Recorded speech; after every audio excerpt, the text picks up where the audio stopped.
Nyaduka walai min ko fugazar mo lesdi yola jangin tomondi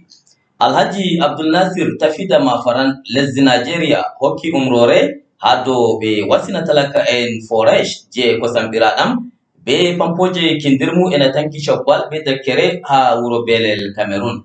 bawo majum bo kuude majum hokkama ha juude journaliste mako Yusuf Ishak Buba ngam tabitingo dum huwama no handi Alhaji Abdul Nasir Sardauna Belen wadi oda ledaje pampas wato push ngam habbingo agwagwaje lesdi Belen yande lamu ngam hala sewaku wuro ndembo hirde walan weta be yimobe fere bana Usman Maisco ena wobbe yimobe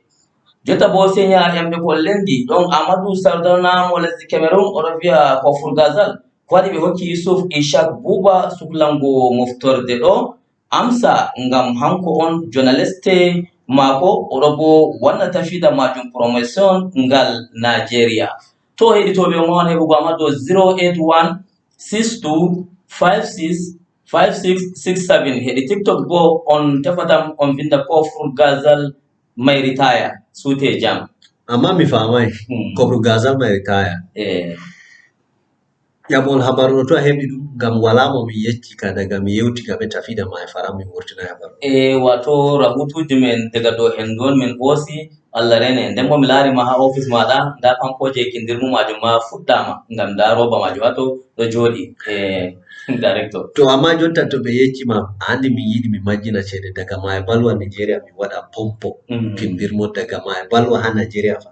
pompo do dilla ha bele de lesi Kamaru to kana sedda on ha lamu tafida ma farankam ala sure Sardauna Belen ngam ko do ya ha Yaounde ala sure o wa wadugo Allah bo beddu fesare amin ya Allah so mi yetti ma ko Gazal to Allah sene seto e fotti nyande to barka ajara